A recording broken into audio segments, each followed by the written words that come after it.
الحمد لله وكفى والسلام على عباده الذين اصطفى أما بعد فأعوذ بالله من الشيطان الرجيم بسم الله الرحمن الرحيم إنا فتحنا لك فتحا مبينا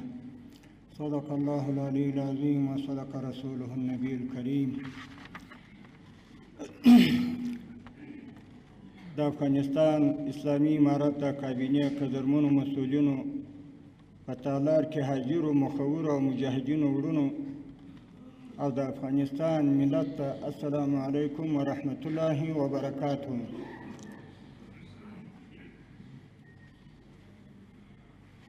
ډیره خوښه خبره دا وه چې کوم ملګري د اقتصادي کمیسیون چې دغه ورځ کې دوی په ټوله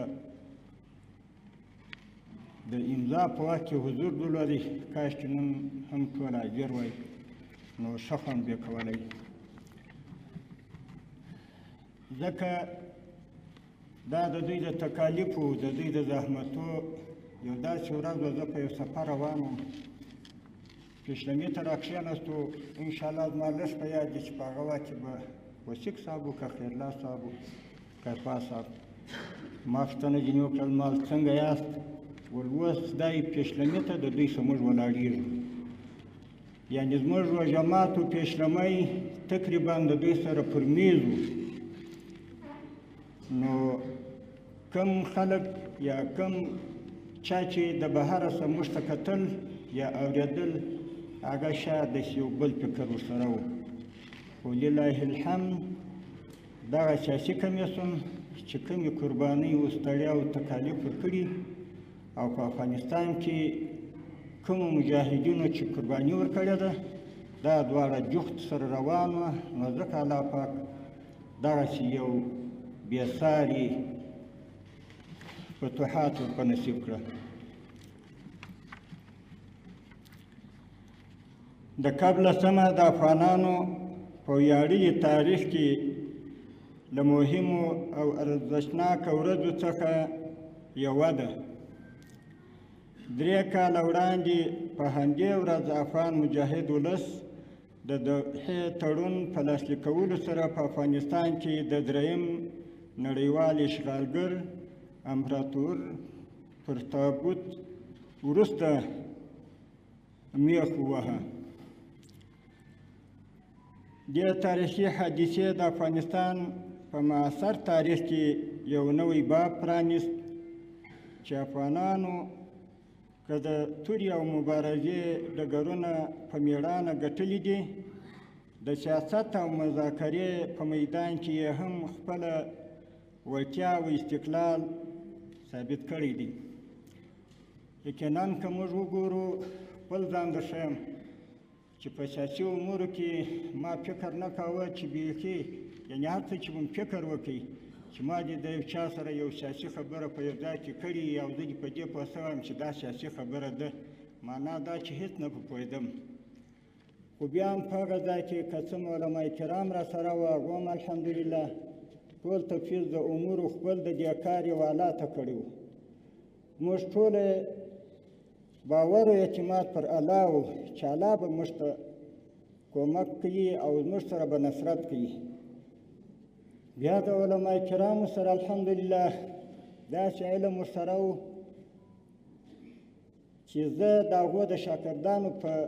حیث هلته اوسېدم. خو بیا هم الحمدلله دې هم دا نتیجه ورکړل که به کوچنۍ خبره وه که به غټه خبره وه موږ د دوی په مخ کې وړاندې کول، د ټولو به توافق و موافقه پر خبره کېدل، بیا به فیصله پر کېدل. که به غټه خبره وه مشورې ته به لوېدل، د ټولو علما کرامو تر نظر به لوېدل، پر شریعت به ارزېدل، بیا به بل ځای ته را استول کېدله. بیا به د هغې خواڅه که مثبت و که منفي نظر و هغه به موږ ته را رسېد. الحمدلله په ټوله توافقنامه کې داسې یو نقطه څوک نشي پیدا کولی چې هغه د موږ په خپل سر هلته پرېکړه په کړي او یا د موږ بې له مشورې د مشرتابه څخه په هغه ځای کې یو دغه کړی. دا څو دا د دغه علماء کرامو اخلاص و د دغه ملګرو چې په قطر کې ژوند و زندګي کول انشاءالله دغسې ژوند به بیا په دغو ملګرو نشي را دونه خوندور او دونه خوږ ژوند او ستړیا تر داسې حده وه چې دا زه وایم چې نه څوک د یو قریبو د یو دوست په مناسبت باندې ځان خبراوه نه کاوه قریبو دوست په کور ته راغلی و د دغه وخت نه شوی پیدا کولی چې د هغه سره 2 ساعته او 3 ساعته کښېني خپل د کور حالات د خپلو قریبانو حالات وایي الحمدلله خپل دغه زندګي په قطر کې ټولو هغه توقف کړې وه چې څنګه د افغانانو ارزو وه خو د هغو دغه اخلاص دغه نتیجه وه د الله سره راځي چې نن دی موږ تاسې ناست او دا به هم شاید داسې خبرې د بعضو ملګرو تر غوږو رسېدلې په هغه ځای کې یعنې دا زړه ته نه لوېده چې دونه ضعیفه ډله د دوی په نیز خو د الله په نیز باندې دا یو ستره ډله وه دا یو هغه ډله ده چې په دنیا کې د دې مثل نشته ځکه داسې فتوحات الله پاک خپل هغه محبوب ترین انسانانو ته ورکوي لکه نن ورځ چې الله پاک موږ تاسې په نصیب کړله نو غواړم له دې سټیج څخه خپل ولس ته ډاډ ورکړم او د نړۍ پام دې حقیقت ته راواړوم چې افغانانو د دوحې په تړون کې پر خپلو کړو ژمنو عمل کړی دی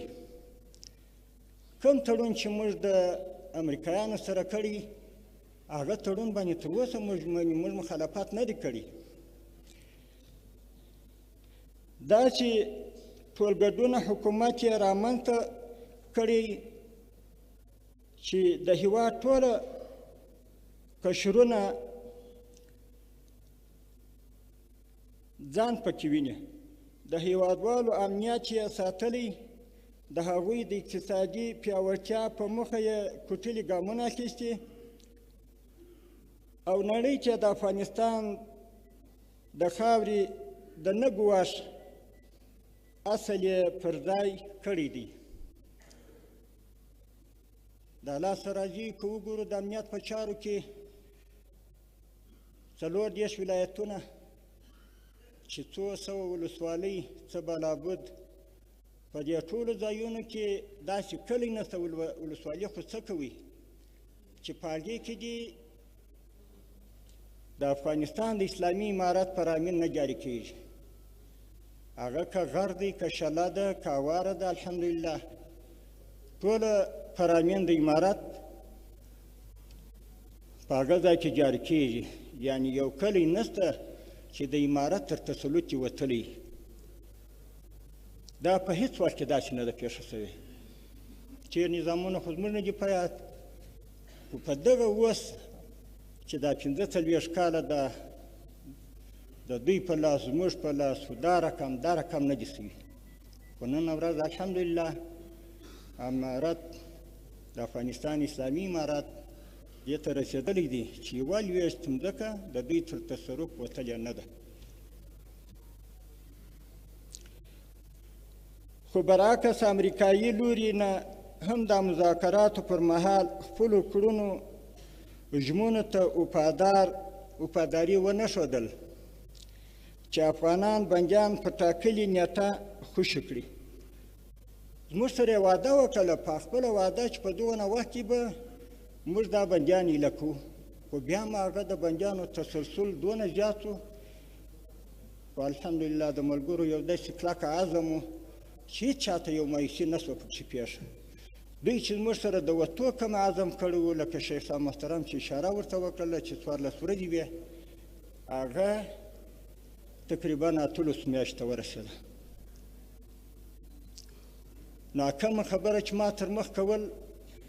چې څه خبره به موږ ته خامخا دا یې زړه ته د دنیاوالو نه لوېده زه یو ځای ته تللی وم ول ایا پاشپرده خو به یو بله خبره مبره نه وي ما څنګه بله خبره ول دا زموږ زړه ته نه لوېږي چې دوی د ستاسو سره دغه توافق ته ورسېږي دا تاسو څه سره وایاست دا به دغسې نه وي ما ویل موږ خو انشاءالله دغسې عزم لرو و دې ته موږ مطمئن یو چې موږ خپل د طرفه او دوی به هم خلاف ورزي نه کوي، ځکه خو دا د دنیا یو ستر طاقت یو ستر قدرت دی، دوی به داسې نه کوي چې زموږ په مقابل کې به خلاف ورزي کوي. هغه الحمدلله نن ورځ موږ تاسې ګورو چې په افغانستان کې د دوی یو عسکر هم نشته، نه یو اډه شته، نه یو بل داسې څه شته. صحیح مخکې به داسې خلک لري چې خپل ملاتړي به وسمي، دوی ته به فعالیت کوي، دوی ته به خدمت کوي، خو هغه په ښکاره انداز نه شي کولی د لاسه راځي. په پټه خو به هر څه کوي، هغه د زړه محبت و مینه ورسره ده، اوس هم د هغو خلکو، خو ګزاره به شاید په افغانستان کې کوي.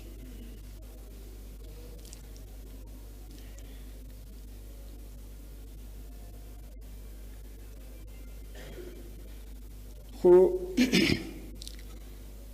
دا کوم د بندیانو عهد چې موږ دوی سره وکړي، کومه نیټه، خو پر هغه نیټه هم خوشي نه شول او نه یې له وتلو وروسته پر کړو وعدو عمل کړی. د اسلامي امارت د مسؤلینو نومونه یې د پخوا په څېر په تور لیست کې ساتلي، بندیزونه یې پرې لګولي او د افغان ملت شتمني یې په ناروا ډول کنګل کړې ده. له دې پورته ناروا عمل یې دا دی چې نوره نړۍ یې هم اختطاف کړې ده او نه یې پرېږدي چې له عامو افغانانو سره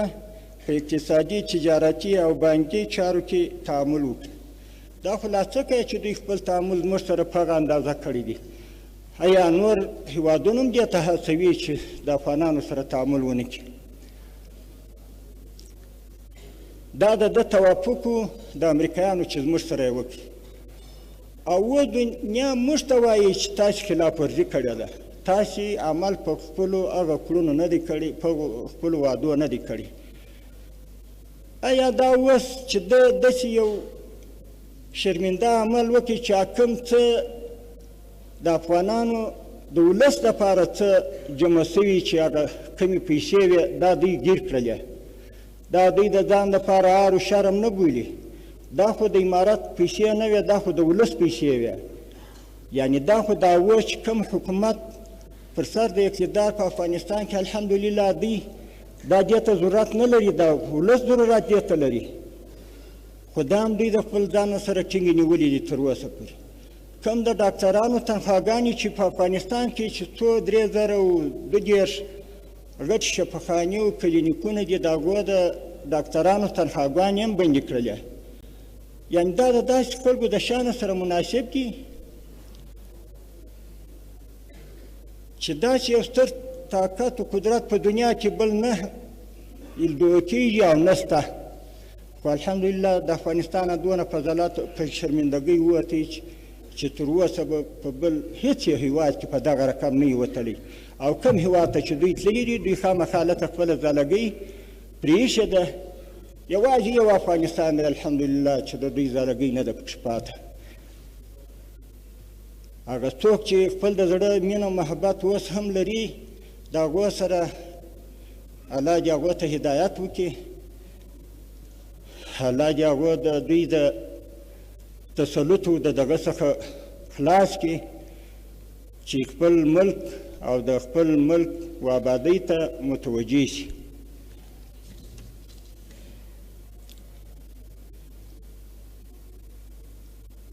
نو موږ له هېوادونو غواړو چې د نورو ملتونو په څېر د اسلامیت او بشریت له مخې له افغانانو سره هم مثبت او هم پر متقابل نیک نیتي ولاړ تعامل وکړو. موږ د ټولو هېوادوالو که هغه اسلامي دي که غیر اسلامي تعامل ته ضرورت دی. هیڅ ملک یوازې په خپل سر نشي کېدلی چې د هر څه څخه مستغني شي. حتما داسې کېدلی شي چې یو شي نه یو شي ته به و بل ملک ته ضرورت پیدا کړي، ځي به خپل مشکل به حلوي پکښې. نو موږ د نړیوالو سره ښه تعامل غواړو او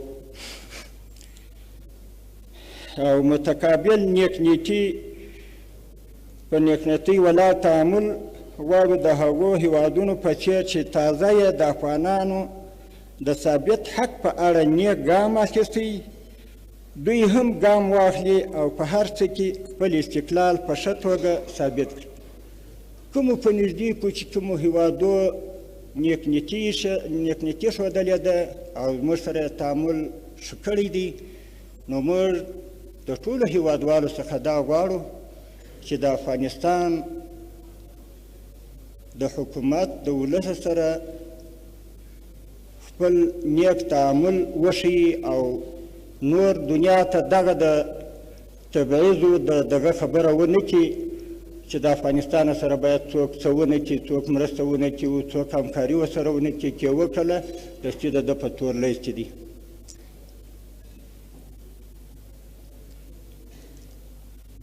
یوه خبره دا ده چې څنګه د اشغال خاتمه زموږ ذمهداري وه او پر موږ فرض وه چې موږ به خپل ملک ازادوو، خو الحمدلله هغه یو داسې خارقالعادت فتوحات پروردګار عالم موږ په نصیب کړه چې اوس نو زموږ څه حفاظت هم په هغه رقم غواړي. هزارو باروبه شویم دهن با مشک و گلاب، هزارو باروبه شویم دهن با مشک و گلاب،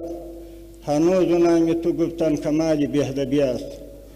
پروردګار عالم خو زموږ سره ډېر غټ مدد و کمک او فتوحات را نصیب کړه چې موږ به څنګه د دغه نعمت شکرګزاري ادا کړو. د ټولو مشرانو مسؤلینو څه دغه توقع ده، دغه خواهش مو دی چې په عجز باندې پروردګار عالم راضي کېږي. د غرور و تکبر نتیجه تاسې ولیدله، سره د دغه نه هیوادو چې ورسره وه نتیجه یې چی شوله چې الله پاک ته متوجه سو، د الله پاک سره اخلاص وکړو، نو زموږ دغه ټوک ټوک او دغه دربدره ملت